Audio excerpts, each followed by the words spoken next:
Morning students, ఈరోజు మనకి national income అనే ఛానల్లో what are the causes for inequalities in the distribution of income అనే టాపిక్ గురించి డిస్కస్ చేయాలి. అంటే భారతదేశంలో ఆదాయ సంపదల పంపిణీలో అసమానతల గల కారణాల గురించి విశ్లేషించండి అనేది question. What are the causes for inequalities in the distribution of income what are the causes అంటే ఏ కారణం వల్ల అంటే అసమానత, ఆదాయ పంపిణీలో అసమానత, ఆదాయ సంపదల పంపిణీలో అసమానతల కారణాలు. అసలు ఈ టాపిక్కే మనకి ఆదాయ సంపదల పంపిణీలో అసమానతలు ఉన్నాయి అనే టాపిక్ మనకి బిఫోర్ ఇండిపెండెన్స్, స్వతంత్రానికి పూర్వం నుంచి భారతదేశంలో కొన్ని ఉన్న వ్యవస్థల్లో ఉన్నటువంటి జనాభా కొంతమంది సంపన్న వర్గాలుగా, కొంతమంది పేద వర్గాలుగా మన హిస్టారికల్గా కూడా వింటూ ఉంటాం. కొంతమంది ఏమో సంపన్న శ్రేణి, కొంతమంది ఏమో పేద వర్గాలుగా వింటూ ఉంటాం. అయితే ఈ ఇండిపెండెన్స్ బిఫోర్ ఉన్న ఆఫ్టర్ ఇండిపెండెన్స్ కూడా మనం చూస్తే ఈ ఇన్ఈక్వాలిటీస్ అనేవి ఉన్నాయి. వెల్త్ అండ్ ఇన్కమ్ ఇన్ఈక్వాలిటీస్ అంటే అసమానతలు ఎందుకున్నాయి ఆదాయ సంపదల పంపిణీలో అంటే, సంపద అంటే ఆదాయాన్ని సృష్టించే ఆస్తుల కల్పన, ఆదాయాన్ని సృష్టించగలిగేటటువంటి ఆస్తుల్ని మనం ఎసెట్స్ అంటాం, సంపద అంటాం. ఉదాహరణకి భూములు, భవనాలు, బిల్డింగ్స్, ఫ్యాక్టరీస్, ఇవన్నీ ఆదాయాన్ని సృష్టిస్తాయి, దాన్ని సంపద. ఆదాయం అంటే మనకి ఒక రూపంలో వచ్చేటటువంటి ఆదాయ ప్రవాహం, ఆదాయ మార్గాన్ని అంటే ఇన్కమ్ సోర్స్ని మనం ఆదాయం అంటాం. సో ఓవరాల్గా ఈ ఆదాయ సంపదల పంపిణీల అసమానతలు అనేవి ఉన్నాయి అనేది మనకి తెలిసిన విషయమే. After independence still today we are seeing in India there are three classes basically. First one is rich group and middle class group and poor group. మనకు ప్రధానంగా భారతదేశంలో 3 రకాల శ్రేణులు. సంపద శ్రేణి అంటే ధనిక వర్గం, మధ్యతరగతి వర్గం, పేదవర్గం. ఈ కాలం గడిచే కొద్దీ ప్రభుత్వాలు స్వతంత్రం వచ్చినాయి, ప్రభుత్వాలు అవేర్నెస్ వచ్చింది, రీఫార్మ్స్ ఇంట్రడ్యూస్ చేస్తున్నారు, ప్లానింగ్ సిస్టమ్ వచ్చింది, చాలా వెల్ఫేర్ ప్రోగ్రామ్స్ని ఇంట్రడ్యూస్ చేస్తున్నారు. పబ్లిక్ వెల్ఫేర్ కోసం చాలా కార్యక్రమాలని స్టేట్ గవర్నమెంట్స్ అలాగే సెంట్రల్ గవర్నమెంట్స్ కూడా చేస్తున్నప్పటికీ still today we are seeing inequalities in India. ఒకే ప్లేస్లో ఒక అర్బన్ ఏరియాలోనో లేకపోతే ఇంకో చోట చూస్తే ఒక అర్బన్ ఏరియాలోనే కొన్ని ప్రాంతాల్లో rich group, richest life standards ఉన్నటువంటి సిచ్యువేషన్, దానికి నియరెస్ట్ ప్లేసెస్లోనే స్లమ్ ఏరియాస్ ఉన్నటువంటి కండిషన్స్ని మనం చూస్తున్నాం. ఏది ఏమైనప్పటికీ భారతదేశంలో ఆదాయ సంపదల పంపిణీల అసమానతలు ఉన్నాయి. అవి రాష్ట్రాల మధ్య ఉన్నాయి, ప్రాంతాల మధ్య ఉన్నాయి, ప్రజల మధ్య కూడా ఈ ఆదాయ సంపదల పంపిణీలో అసమానతలు ఉన్నాయనే విషయం మనకు అర్థమవుతుంది. అంటే ఆదాయ సంపదల పంపిణీల అసమానతలు అంటే కొంతమంది వ్యక్తులు, కొంతమంది జనాభా ఎక్కువ ఆదాయాన్ని, ఎక్కువ సంపదను కలిగి, ఇంకొంతమంది ప్రజలు తక్కువ ఆదాయాన్ని, తక్కువ సంపదను మాత్రమే కలిగి ఉంటే వీళ్ళందరి మధ్య వ్యత్యాసం ఉంటే దాన్ని మనం ఆదాయ సంపదల పంపిణీలో అసమానత, ఇన్ఈక్వాలిటీ అని పిలుస్తాం. సో ఈ ఇన్ఈక్వాలిటీస్ ఉన్నాయా అంటే ఇండియాలో ఎప్పటి నుంచో ఉన్నాయి, స్టిల్ ఇప్పటికీ కొనసాగుతున్నాయి. ఈ ఇన్కమ్ ఇన్ఈక్వాలిటీస్ని రెడ్యూస్ చేయడానికి government of India traced from independence onwards, still today we are seeing inequalities in India. అంటే స్వతంత్రం వచ్చిన నాటి నుండి భారత ప్రభుత్వం ఈ ఇన్ఈక్వాలిటీస్ని రెడ్యూస్ చేయడానికి ప్రయత్నం చేస్తున్నప్పటికీ మనం ఎప్పటికీ ఈ ఇండియాలో ఈ ఆదాయ సంపదల పంపిణీల అసమానతలను మనం చూడవచ్చు.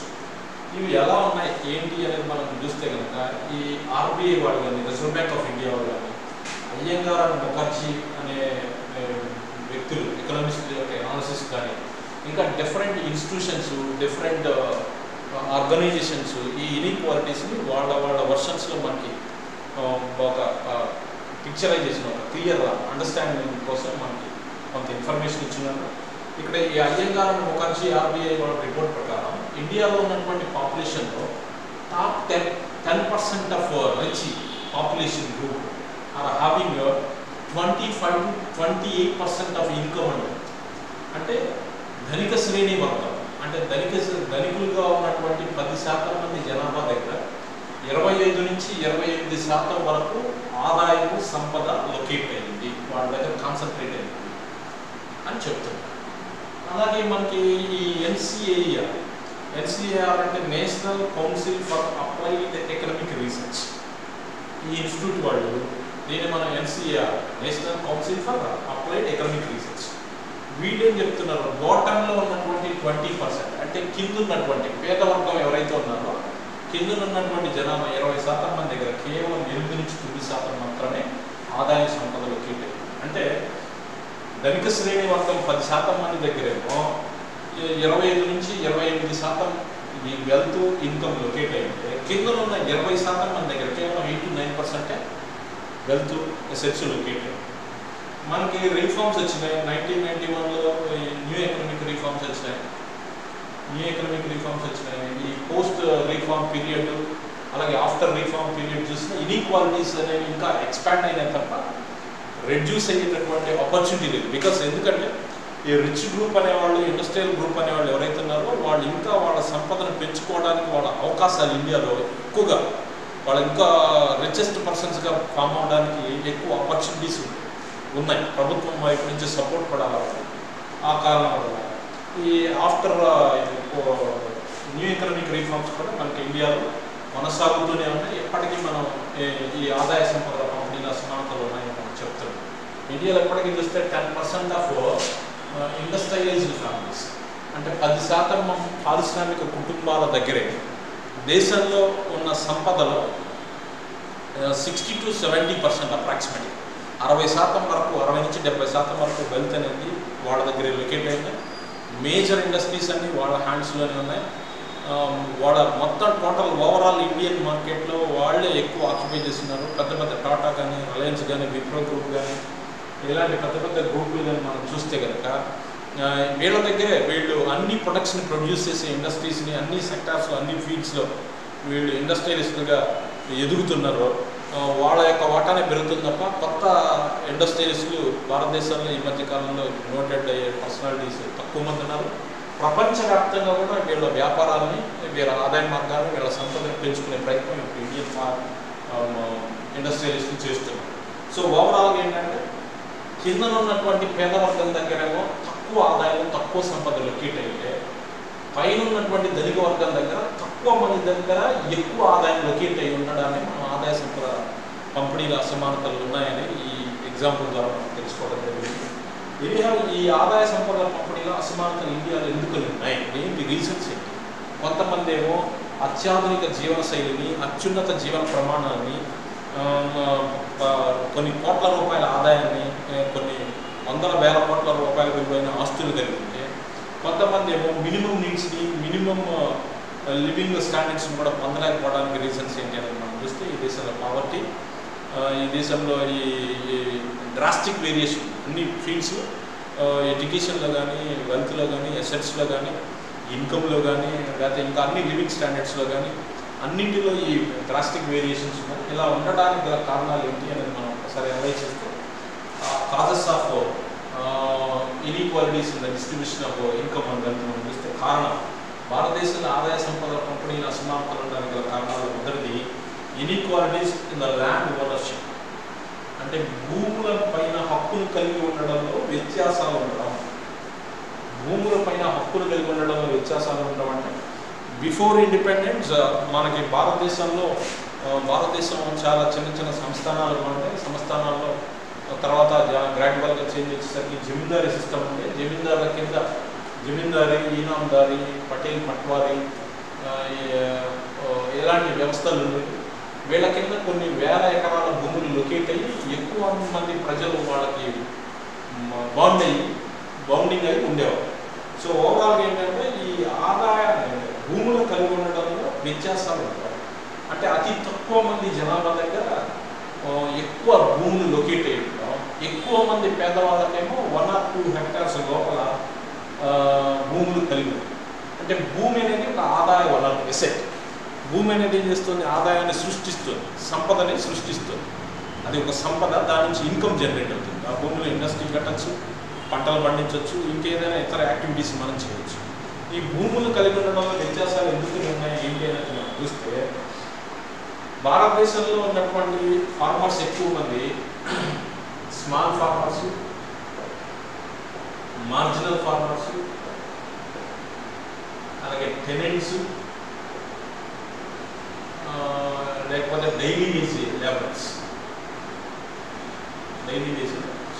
అంటే భారతదేశంలో ఉన్న రైతులు ఎక్కువ మంది చిన్న సన్నకారు రైతులు, ఉపాంత రైతులు, లేదంటే రోజువారీ వేతన కూలీలుగా ఇలా అంటే వీళ్ళ దగ్గర ఉన్నటువంటి భూమి బిలో 2 హెక్టార్స్, అంటే 2 హెక్టార్ల లోపల మాత్రమే వీళ్ళ దగ్గర భూములు ఉన్నాయి. అతి తక్కువ మంది దగ్గరేమో వందల వేల ఎకరాలు లొకేటెడ్. సో ఇది one of the basic problem. ఎందుకంటే భారతదేశంలో ఉన్న జనాభాలో ఎక్కువ మంది గ్రామాల్లో నివసిస్తున్నారు. గ్రామాల నుంచి పట్టణాలకి వాళ్ళ ఫ్యామిలీ స్టాండర్డ్స్ పెరగడానికి మనం చూస్తున్నాం. ఎప్పుడైతే భూములు కలిగి ఉన్నావో వాళ్ళు ఉపాంత కార్మికులు, ఉపాంత రైతులుగా, చిన్న రైతులుగా, లేకపోతే వ్యవసాయ కూలీ రైతులుగా మిగిలిపోతుంటారు. భూములు కలిగినట్టుగా వాళ్ళ ఆదాయం పెరిగి, వాళ్ళ స్టాండర్డ్ ఆఫ్ లివింగ్స్ పెరిగి జనరేషన్లో మార్పులు వచ్చి వాళ్ళు రిచ్ గ్రూప్గా ఫామ్ అవడానికి అవకాశం ఉంది. సో ఇండియన్ గవర్నమెంట్ ఇండిపెండెన్స్ వచ్చిన తర్వాత ఈ ఇన్ఈక్వాలిటీస్ ఉండడానికి బేసిక్ రీజన్స్ ఏంటి అనేది ఐడెంటిఫై చేస్తే ల్యాండ్ ఓనర్షిప్లో ఇన్ఈక్వాలిటీస్ ఉన్నాయి అని దాన్ని గమనించి ఈ ల్యాండ్ని ఎలా డిస్ట్రిబ్యూట్ చేయాలి, సర్ప్లస్గా ఉన్న ల్యాండ్స్ ఏంటి, ఒక ఫ్యామిలీకి ఉన్న ల్యాండ్ ఎంత ఉండాలి, వెట్ ల్యాండ్ అయితే ఎంత ఉండాలి, డ్రై ల్యాండ్ అయితే ఎంత ఉండాలి, మెట్ట భూములు ఎంత ఉండాలి, మాగాడి భూములు ఎంత ఉండాలి, ఎందుకని తక్కువ మంది దగ్గర ఎక్కువ భూములు లొకేట్ అయ్యారు, ఎక్కువ మందికి భూములు ఎందుకు కలిగి లేరు అనేది హిస్టారికల్గా వాళ్ళు స్టడీ చేసి చాలా వరకు ల్యాండ్ రీఫార్మ్స్ ఇంట్రడ్యూస్ చేశారు. ల్యాండ్ రీఫార్మ్స్ అంటే భూ సంస్కరణలు అంటారు తెలుగులో. భూ సంస్కరణలు అంటే ఎక్కువ మంది దగ్గర ఎక్కువ భూములు కొద్ది మంది దగ్గర లొకేట్ అయ్యడం వల్ల దానికి ఒక చట్టం తీసుకొచ్చి ఎక్కువగా సర్ప్లస్గా ఉన్న ల్యాండ్స్ అన్నింటినీ హ్యాండ్ ఓవర్ చేసుకుని ఎవరైతే ల్యాండ్లెస్ పూర్ ఉన్నారో వాళ్ళందరూ మంది డిస్ట్రిబ్యూట్ చేసే ప్రోగ్రామ్ మన ల్యాండ్ రీఫార్మ్స్ అంటాం. అలాగే కౌలుదారుల విధానంలో కూడా కొన్ని లోపాలు ఉండటం వల్ల కౌలుదారులు పంటను పండించి కష్టించి పంటలు పండిస్తారు. పంటను పండిన దాంట్లో ఎక్కువ శాతం అంటే భూస్వాములు దోచేసుకుంటా ఉంటే ఈ వ్యవస్థలో ఉన్న ప్రాబ్లమ్స్ని రెక్టిఫై చేయడానికి కూడా కొన్ని టెనెన్సీ రీఫార్మ్స్, ల్యాండ్ రీఫార్మ్స్ని ఇండియన్ గవర్నమెంట్ ఇంట్రడ్యూస్ చేసింది. సో ఓవరాల్గా ఏంటంటే బేసికల్గా inequalities, wealth and income inequalities ఉండడానికి గల కారణాలు ఏంటంటే ల్యాండ్ ఓనర్షిప్లో వేరియేషన్ ఉంటాం, కొంతమంది దగ్గర వందల వేల ఎకరాలు లొకేట్ అయి ఉంటాం, ఎక్కువ మంది దగ్గర ఏమో తక్కువ శాతం భూములు ఉండడం అనేది ఒక ప్రధాన సమస్యగా పరిగణించారు. దీన్ని రెక్టిఫై చేయడానికి still today our state governments and central government will try to distribute surplus land to the poorer sections. So ఇప్పటికీ ప్రభుత్వాలు, కేంద్ర ప్రభుత్వాలు, రాష్ట్ర ప్రభుత్వాలు భారతదేశంలో అత్యధికంగా మిగులు భూములను గుర్తించి ఆ మిగులు భూములు ఏవైతే ఉన్నాయో వాటన్నింటినీ పేద ప్రజలకి పంచేందుకు ప్రభుత్వాలు ప్రయత్నం చేస్తున్నారు. సో ఇది ఒక ఫస్ట్ క్లాస్. రెండోది చూస్తే concentration of assets in the private corporate sector.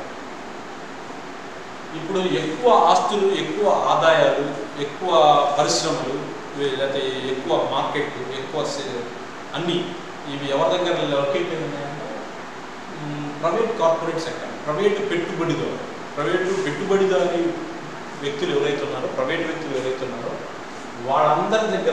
వాళ్ళ దగ్గర ఎక్కువ అసెట్స్, ఎక్కువ ఇండస్ట్రీస్ వాళ్ళ హ్యాండ్ ఓవర్లో. ఉదాహరణకి టాటా, రిలయన్స్, లేకపోతే విప్రో, లేకపోతే ఇంకా జిందాల్, ఇలాంటి కొన్ని గ్రూప్స్.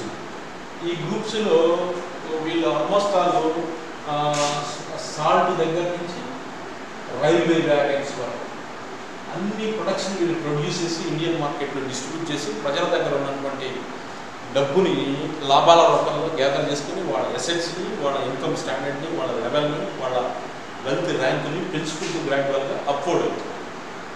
సో ఓవరాల్గా ఏంటంటే ఇక్కడ ఎక్కువ ఆదాయం అనేది, ఎక్కువ ఆస్తులు అనేవి ప్రైవేట్ కార్పొరేట్ సెక్టార్లో ఉండడం వల్ల వాళ్ళు ఇంకా వాళ్ళ ఆస్తులను పెంచుకోవడానికి వాళ్ళకి ఎక్కువ అవకాశం వచ్చింది. ప్రభుత్వాలు కూడా అలాంటి వ్యక్తులకు సపోర్ట్ ఇచ్చినాయి.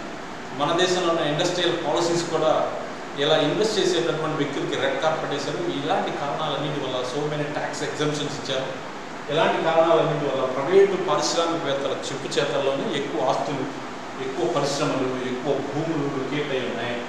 దీన్ని మనం చూసిన 10% ఇండస్ట్రియలైజ్డ్ ఫ్యామిలీస్ దగ్గర 46.2% to 28% అసెట్స్ లొకేట్ అయితే బాటంలో ఉన్నటువంటి వ్యక్తులు 60% దగ్గర ఓన్లీ 11.6% అసెట్స్ లొకేట్ అయ్యాయి. అంటే 10% మంది జనాభా దగ్గర సుమారుగా 46 అంటే 47% ఆస్తులు వాళ్ళ వద్ద ఉంటాయి. కింద ఉన్నటువంటి 60% మంది ప్రజల దగ్గర కేవలం 11% మాత్రమే ఆస్తులు లొకేట్ అయి ఉన్నాయి. ఈ ఒక్క ఎగ్జాంపుల్ తోటి మనకు అర్థమవుతుంది భారతదేశంలో సంపద పంపిణీలో అసమానతలు ఉన్నాయనే విషయం క్లియర్ కట్గా పిక్చరైజేషన్ మనకి కనిపిస్తుంది. 60 మందికేమో 11%, 11% ఆస్తి ఉంటే 10% మందికేమో 46% ఆస్తులు కలిగి. అంటే drastic variation we can observe with this example. ఇక్కడ ఈ wealth assets, income assets inequalities ఎక్కువగా ఉన్నాయి. పేద మధ్యతరగతి ప్రజల దగ్గర ఆస్తులు ఆదాయాలు తక్కువగా ఉన్నాయి, ధనిక వర్గాల దగ్గర సంపన్న శ్రేణి దగ్గర ఎక్కువ ఆదాయాలు ఉన్నాయి అనే విషయం మనకు అర్థమవుతుంది. అర్బన్ ఏరియాస్లో కానీ, ఇండస్ట్రియల్ సెక్టార్లో కానీ, సర్వీస్ సెక్టార్లో కానీ, సమ్ అదర్ ఇండస్ట్రీస్ కన్స్ట్రక్షన్ సెక్టార్లో కానీ, ఇంకితర రంగాల్లో మనం గమనిస్తే కనుక ఎక్కువ ఆస్తులు ఒక 10% ఫ్యామిలీస్ దగ్గర ఉంటే 60% ఫ్యామిలీస్ దగ్గర 10% వెల్త్ ఎసెట్స్ మాత్రమే ఉన్నాయి. కాబట్టి ఎక్కువ మంది దగ్గర ఈ వెల్త్ ఎసెట్స్ లొకేట్ అయి ఉన్నాయి. అదొక రీజన్ ఇన్ఈక్వాలిటీస్ ఉండడానికి అని మనం గమనించవచ్చు. అలాగే inequalities in the professional training అంటే వివిధ వృత్తుల్లో ఏ వృత్తుల్లో ఎక్కువ మంది ట్రైన్ అప్ అవుతున్నారు, ఈ మిడిల్ క్లాస్, పూర్ క్లాసెస్ ఎలాంటి ఎడ్యుకేషన్, ఎలాంటి ప్రొఫెషనల్ ట్రైనింగ్స్ ఉన్నాయి, వీళ్ళు ఎలాంటి వృత్తులు చేపడుతున్నారంటే మనం చూస్తే రిచ్ గ్రూపు లేదా టాప్ గ్రూపు లేటెస్ట్ ఇంటర్నేషనల్ వైడ్గా డిమాండ్ ఉన్న, ఇంటర్నేషనల్ వైడ్గా ఎక్కువ ప్రాఫిటబుల్ అయిన, ఎక్కువ ఆదాయాన్ని సృష్టించేటటువంటి ప్రొఫెషనల్ కోర్సెస్ని, టెక్నికల్ కోర్సెస్ని, ట్రైనింగ్ని వీళ్ళు పొందగలుగుతున్నారు. వీళ్ళ దగ్గర అంత ఇన్కమ్ ఉంది. ఈ ఇన్కమ్ తోటి వాళ్ళ నెక్స్ట్ జనరేషన్స్కి మంచి కోర్సెస్ని, మంచి ఎడ్యుకేషన్ స్టాండర్డ్స్ని, ఇంటర్నేషనల్ స్టాండర్డ్స్ ఉన్నటువంటి ఎడ్యుకేషన్ ఆపర్చునిటీస్ని, జాబ్ ఆపర్చునిటీస్ని, ఇండస్ట్రియలైజ్డ్ ఆపర్చునిటీస్ని వాళ్ళు పొందగలుగుతున్నారు. కింద ఉన్నటువంటి పేద ప్రజలు, మధ్యతరగతి ప్రజలు మాత్రం వీళ్ళు తీసుకునేటువంటి ప్రొఫెషనల్ ట్రైనింగ్, ఏ క్లర్క్స్, లేకపోతే ఈ డైలీ ఇన్కమ్స్ వచ్చేటటువంటి లేబరర్స్ కానీ, లేకపోతే చిన్న చదువులు తక్కువ అంటే లివింగ్ సర్వైవ్ అవ్వడానికి అనుకూలంగా ఉన్న ప్రొఫెషన్స్ మాత్రమే ట్రైన్ అప్ అవుతున్నారు. అందువల్ల వీరి ఆదాయం పేదవారిగా మరింత ధనవంతులుగా తయారవడానికి కూడా కారణం ఉంటుంది. So inequalities in the professional training అంటే వివిధ వృత్తుల్లో, అత్యున్నతమైనటువంటి వృత్తుల్లో ఆదాయాన్ని సంపదను పెంచుకోవడానికి అవకాశం ఉన్నటువంటి వృత్తుల్లో ధనిక వర్గమేమో అంత ఇన్కమ్ని ఎక్స్పెక్ట్ చేసి వాళ్ళు మంచి ప్రొఫెషనల్ ట్రైనింగ్ తీసుకోగలుగుతున్నారు. పేద మధ్యతరగతి ప్రజలు ప్రభుత్వ పాఠశాలలో లేకపోతే తక్కువ స్థాయి ఇన్కమ్ ఇచ్చేటటువంటి ప్రొఫెషన్స్లో ట్రైన్ అవ్వడం అనేది కూడా ఒక రీజన్. అలాగే inflation and price rise. Inflation అంటే మనకు తెలుసు ద్రవ్యోల్బణం, ప్రైస్ రైజింగ్ అంటే ధరలలో పెరుగుతుంది. ద్రవ్యోల్బణం అంటే ఏంటి? Continuous rise in the price levels. నిరంతరంగా ధరల్లో వచ్చేటటువంటి పెరుగుదల. ఈ నిరంతరంగా ధరల్లో పెరుగుదల ఎప్పుడు వచ్చినప్పుడు దాని ఇంపాక్ట్ ఎలా ఉంటుంది అంటే, ఎవరైతే ఈ ఇండస్ట్రియలిస్ట్ ఉన్నారో, కార్పొరేట్ సెక్టర్ ఉన్నారో, బిజినెస్ పీపుల్ ఉన్నారో, లేదా రిచ్ గ్రూప్ ఉన్నారో, వీళ్ళందరికీ ఈ ఇన్ఫ్లేషన్ అనేది వాళ్ళకి ఫేవరబుల్గా అత్యున్నతంగా వ్యాపార వర్గాల వారికి, ధనిక వర్గాల వారికి, లేదా పారిశ్రామిక వర్గాల వారికి ఇన్ఫ్లేషన్ వల్ల వీళ్ళు లబ్ధి పొందుతారు. వీళ్ళు ఇంకా ఆదాయాన్ని పెంచుకోగలుగుతారు. ఏది ధరలో పెరిగిన ఇన్ఫ్లేషన్ వచ్చి పేద ప్రజలు, మధ్యతరగతి ప్రజలకి ఈ ఇన్ఫ్లేషన్, ప్రైస్ రైజింగ్ అనేది వాళ్ళ మీద తీవ్రమైనటువంటి ప్రభావం చూపుతుంది. వాళ్ళ ఆదాయాలు కోల్పోతారు. వాళ్ళ ఆదాయాల్లో ఎక్కువ శాతం వాటా వస్తువులు కొనుక్కోవడానికి ఖర్చు పెడతారు. వీళ్ళు నష్టపోతారు. పేద మధ్యతరగతి ప్రజలు ఈ ఇన్ఫ్లేషన్ వల్ల ప్రైస్ లెవెల్స్ అనేవి కంటిన్యూస్గా పెరుగుతూ ఉండడం వల్ల నష్టపోతారు. ఈ ధనిక వర్గం, పెట్టుబడిదారీ వర్గం, లేదా పారిశ్రామిక వర్గం అనేవాళ్ళు, వ్యాపార వర్గాల వాళ్ళు లబ్ధి పొందుతారు ఇన్ఫ్లేషన్.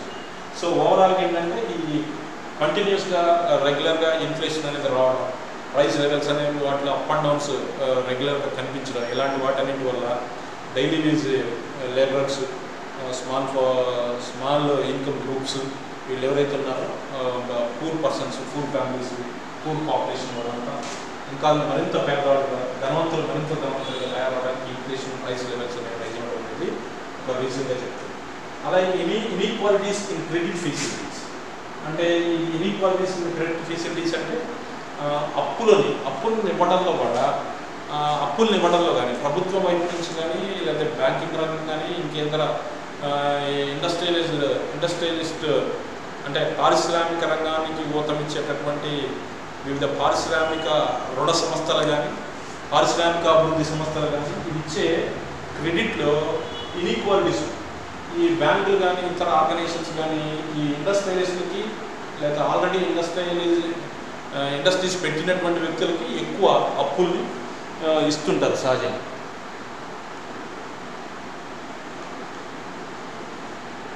ఇలా ఇవ్వడం వల్ల ఏమవుతుంది, ఈ క్రెడిట్ అనేది ఎవరికి అందుబాటులో ఉంటుంది, ఎవరైతే ఆదాయాన్ని కలిగి ఎవరైతే రిచ్ గ్రూప్ ఉన్నారో ఎవరైతే ఇండస్ట్రీస్ ఆల్రెడీ పెట్టున్నారో వాళ్ళకి ఇంకా సపోర్టివ్గా ఉంది. గవర్నమెంట్ పాలసీస్ కానీ బ్యాంక్స్ కానీ లేదా అదర్ ఇన్స్టిట్యూషన్ యొక్క పాలసీస్ ఈ ఇండస్ట్రియలైజ్డ్ గ్రూప్కి రిచ్ గ్రూప్కి ఫేవర్గా ఉండి వాళ్ళకి ఎక్కువ అప్పులు ఎక్కువ రుణ పరపతి అనేది వాళ్ళకి అందుబాటులో ఉండడం వల్ల వాళ్ళు ఇంకా ఎక్కువ ఆపర్చునిటీస్ని పొంది ఇంకా వాళ్ళ ఇండస్ట్రీస్ని వ్యాస్ట్ చేసుకోవడానికి వాళ్ళ వెల్త్ని అసెట్స్ని ఇన్కమ్ని పెంచుకోవడానికి పాలసీస్ రూల్స్ అండ్ రెగ్యులేషన్స్ ఫేవరబుల్గా ఉండడం వల్ల ఆదాయాలు ఆస్తులు ఎవరికైతే లేవో వాళ్ళకేమో అప్పులు తక్కువగా ఉన్నాయి, ఆదాయాల ఆస్తులు ఎవరికైతే ఎక్కువ ఉన్నాయో వాళ్ళకేమో అప్పులు రుణ సౌకర్యాలు రుణ సదుపాయాలు తక్కువ వడ్డీ రేటుకి ఎక్కువ అప్పులు ఇవ్వడం వల్ల వాళ్ళ ఆదాయాలు ఇంకా బాగా పెరిగి పేదవాళ్ళు మరింత పేదవాళ్ళుగా ధనవంతులు మరింత ధనవంతులుగా తయారవుతున్నారు అనేది కూడా ఒక పాయింట్ని మనకి నోటీస్ చేయొచ్చు. సో ఇక్కడ రుణ అవకాశాలు రుణాన్ని పరపతిని అందించడంలో వ్యత్యాసాలు, పరపతిని అందించడంలో పరపతి అనేది అప్పు అనేది పారిశ్రామిక కుటుంబాలకి ధనిక వర్గాలకి లేకపోతే ఉన్నత శ్రేణి వర్గాలకేమో రుణం ఎక్కువగా అందుబాటులో ఉంది, పేద వర్గాల వారికి మధ్యతరగతి వర్గాల వారికి లేకపోతే చిన్న చిన్న తక్కువ ఆదాయం కలిగినటువంటి ప్రజలకి ఈ రుణ సౌకర్యాలు ఎక్కువగా లేకపోవడం వాళ్ళ దగ్గర అంటే ఎష్యూరెన్స్ లేకపోవడం, వాళ్ళకి తనఖా పెట్టడానికి ఆస్తులు అనేవి లేకపోవడం, ఇలాంటి కారణాలన్నింటి వల్ల బ్యాంకింగ్ రూల్స్ కానీ లేకపోతే industrialised organisations rules and regulations కానీ ఇవి పేద ప్రజలకి మధ్యతరగతి వర్గాల ప్రజలకి యాంటీగా రిచ్ గ్రూప్కి ఫేవరబుల్గా ఉండడం ధనికులు మరింత ధనవంతులుగా పేదవాళ్ళు మరింత పేదవాళ్ళు తయారు. ఆఫ్టర్ 1991 ఇండస్ట్రియల్ పాలసీ రిజల్యూషన్ తర్వాత కూడా ఈ న్యూ ఎకనామిక్ రిఫార్మ్స్లో భాగంగా 1991 ఇండస్ట్రియల్ పాలసీ రిజల్యూషన్ తీసుకొచ్చారు. దీనిలో కూడా దీనివల్ల కూడా ఈ ప్రైవేటైజేషన్ లిబరలైజేషన్ గ్లోబలైజేషన్ ట్రెండ్స్ బాగా ఎక్కువగా స్ప్రెడ్ అవడం వల్ల దానివల్ల వచ్చిన నష్టం ఏంటంటే ఇన్ఈక్వాలిటీస్ వచ్చిన ఇన్కమ్ అండ్ వెల్త్లో రిచ్ ఇంకా మరింత రిచ్గా మరింత పూర్గా తయారు. ఇది ఒక కాస్ట్. తర్వాత urban basis private investment. Urban basis private investment అంటే పట్టణాలను ఆధారంగా చేసుకొని ప్రైవేటు వ్యక్తులు విపరీతంగా పెట్టుబడులు. సాధారణంగా భారతదేశంలో ఉన్న జనాభాలో ఎక్కువ మంది జనాభా ఇప్పటికీ గ్రామాల్లో నివసిస్తున్నారనే విషయం మనకు తెలుసు. గ్రామాల్లోనే ఎక్కువ మంది జనాభా ఉన్నారు, కానీ గ్రామాల్లో నివసించే జనాభా యొక్క లివింగ్ స్టాండర్డ్స్ తక్కువగా ఉన్నాయి. పట్టణాల్లో నివసించే జనాభా కంటే ఈ లిటరసీ కానీ హెల్త్ కానీ ఎడ్యుకేషన్ కానీ సంబంధ జాబ్ ఆపర్చునిటీస్ కానీ లేకపోతే ఇంకా ఏ ఇతర స్టాండర్డ్స్ వెయిట్లో తీసుకున్నా when compare to rural urban is upper. So పట్టణ ప్రాంతాలు గ్రామీణ ప్రాంతాల కంటే అప్పర్లో ఉన్నాయనే విషయం మనకు తెలుసు.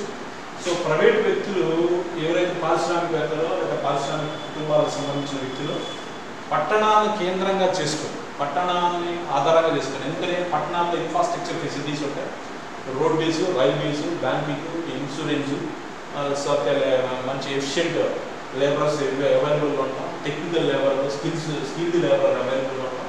ఇలాంటి కారణాలన్నింటి వల్ల పెట్టుబడులని పట్టణ ప్రాంతాల్లోనే ఆ సరౌండింగ్స్లో లొకేట్ అవ్వడం, రూరల్ ఏరియాస్కి పెట్టుబడులు అనేవి వెళ్ళకపోవడం, ఇలాంటి కారణాలన్నింటి వల్ల కూడా పట్టణాలకి గ్రామాలకి ఆదాయ సంపదల పంపిణీలో అసమానతను క్రియేట్ చేయడానికి కారణమవుతున్నాయి.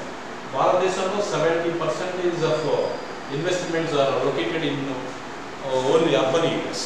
పట్టణాల్లోనే 70%, పట్టణ పరిసర ప్రాంతాల్లోనే 70% పెట్టుబడులు ఉన్నాయి. గ్రామీణ ప్రాంతాలకి పెద్ద పెద్ద పరిశ్రమలు కానీ చిన్న పరిశ్రమలు కానీ రావు, ఎందుకంటే అక్కడ ఇన్ఫ్రాస్ట్రక్చర్ ఫెసిలిటీస్ ఉండవు, స్కిల్డ్ లేబర్ ఉండవు, మంచి ఎడ్యుకేటెడ్ మ్యాన్ పవర్ ఉంటారు. ఇలాంటి కారణాలన్నింటి వల్ల మనకి ఈ రూరల్ ఏరియాస్లో కంటే అర్బన్ ఏరియాస్లోనే ఎక్కువ ఇన్వెస్ట్మెంట్స్ అనేవి లొకేట్ అవ్వడం అనేది కూడా ఒక రీజన్గా చెప్తున్నారు ఇన్ఈక్వాలిటీస్ ఇండియాలో ఎక్కువ. అలాగే రోల్ ఆఫ్ ది గవర్నమెంట్ అంటే ప్రభుత్వం యొక్క పాత్ర కూడా పరోక్షంగా ఆదాయ సంపదల పంపిణీగా అసమానతలు పెరగడానికి కారణమవుతుంది. ప్రభుత్వం అభివృద్ధి అనే అంశాన్ని త్వరగా అభివృద్ధి చెందాలి అన్న ఉద్దేశంతో ఎవరైతే పారిశ్రామికవేత్తలు ఉన్నారో, ఎవరైతే పెట్టుబడిదారులు ఉన్నారో, ఇలాంటి వారికి ఫేవర్గా కొన్ని పాలసీస్, కొన్ని రూల్స్ అండ్ రెగ్యులేషన్స్, కొత్త సిస్టమ్స్ను ఇలాంటి వాటిని ఇంట్రడ్యూస్ చేయడం వల్ల ఈ ధనికులు మరింత ధనవంతులుగా, పేదవారు మరింత పేదవారుగా, మధ్యతరగతి పేదవర్గం ఇంకా ఎదక్కపోవడానికి ఈ గవర్నమెంట్ యొక్క rules and regulations, industrialised policies, supports అవన్నీ ధనవంతులకి అనుకూలంగాను, పేదవారికి మధ్యతరగతి వర్గాల వారికి ప్రతికూలంగా ఉండడం కూడా ఒక రీజన్గా చెప్తుంది. సో ఓవరాల్గా ఏంటంటే భారతదేశంలో ఇప్పటికీ ఆదాయ సంపదల పంపిణీల అసమానతలు కొనసాగడానికి చాలా రీజన్స్ ఉంటాయి. మేజర్ రీజన్స్గా వీటన్నింటినీ చెప్తున్నాం. అందులో మొట్టమొదటిది inequalities in the land ownership, భూములు కలిగి ఉండడంలో అసమానతలు ఉండడం. రెండేమో సెకండ్గా inequalities in the land ownership, రెండోదేమో concentration of assets in the private corporate sector. Private corporate వ్యక్తులలో కనుసన్నల్లో మొత్తం సంపద అనేది లొకేట్ అయి ఉండడం. అలాగే professional inequalities in the professional training, అంటే అత్యున్నత టెక్నికల్గా ఉన్నటువంటి ప్రొఫెషన్స్ని, ఎక్కువ ఆదాయం ఇచ్చేటటువంటి ప్రొఫెషన్స్ని ధనిక వర్గాలు పొందగలుగుతున్నారు. ఎక్కువ ఖర్చు పెట్టి అలాంటి వృత్తుల్లో వాళ్ళ నైపుణ్యాలు పొందగలుగుతుంటే పేదవాళ్ళు మాత్రం అలాంటివి పొందలేకపోతున్నారు, ఎందుకంటే ఎక్కువ ఖర్చు పెట్టలేకపోవడం అలాంటి వృత్తులు. అది ఒక రీజన్. అలాగే ఇన్ఫ్లేషన్ అండ్ ప్రైస్ రైజింగ్, అంటే ద్రవ్యోల్బణం అలాగే ధరల పెరుగుదల అనేది మరొక రీజన్. దీనివల్ల పేదవారు మరింత పేదవారు ధనికులు తయారవుతున్నారు. అంటే ద్రవ్యోల్బణం, ధరల పెరుగుదల. అలాగే అప్పులు, రుణ పరపతి విషయంలో కూడా వ్యత్యాసాలు ఉండడం. ధనికులకి ఏమో ఎక్కువ రుణ అవకాశాలు ఉండడం, తక్కువ వడ్డీ రేట్కి సబ్సిడీస్తో కూడిన లోన్స్, లాంగ్ టర్మ్ లోన్స్, ఇండస్ట్రియల్స్కి ఎసెట్స్ని ఎష్యూరెన్స్గా ఉంచే వాళ్ళకి ఎక్కువ పరపతి అందుబాటులో ఉండడం. మధ్యతరగతి పేద ప్రజలకి ఎలాంటి ఫెసిలిటీస్ అందుబాటులో లేకపోవడం అనేది ఒక రీజన్. అలాగే పట్టణాలను ఆధారంగా చేసుకొని ప్రైవేట్ పెట్టుబడులు ఎక్కువ ఉండడం, పట్టణ ప్రాంతాల్లో, పరిసర ప్రాంతాల్లోనే ఎక్కువ ఇన్వెస్ట్మెంట్ అవ్వడం వల్ల అక్కడ ఎక్కువ స్టాండర్డ్ లిమిట్స్ పెరిగినాయి, అక్కడ ప్రజలకు ఇన్కమ్స్ పెరిగినాయి, పట్టణాలు బాగా అభివృద్ధి చెందినాయి, గ్రామాలు మాత్రం ఏర్పడతాయి. అలాగే ప్రభుత్వం యొక్క పాత్ర పరోక్షంగా, ఇండైరెక్ట్గా గవర్నమెంట్ తీసుకొచ్చినటువంటి పాలసీస్, లేకపోతే ఇండస్ట్రియలైజ్డ్ పాలసీస్, లేకపోతే rules and regulations, support systems, ఇలాంటివన్నీ పరోక్షంగా పారిశ్రామికవేత్తలకి, ధనిక వర్గానికి అనుకూలంగా, పేదవారికి ప్రతికూలంగా ఉంటాం. ఇది కూడా రీజన్గా చెప్తున్నారు. All these are the reasons for all these are some of the reasons for inequalities in the distribution of income and wealth in India. భారతదేశంలో ఆదాయ సంపదల పంపిణీలో అసమానతలు ఉండడానికి చాలా కారణాలు ఉంటాయి. అందులో ప్రధానమైనటువంటి కారణాలుగా వీటన్నిటి మనం చెప్పుకోవచ్చు. ఇది ఆదాయ సంపదల పంపిణీలో అసమానతలు ఉండడానికి కారణాలుగా మనం. Thank you. Next topic.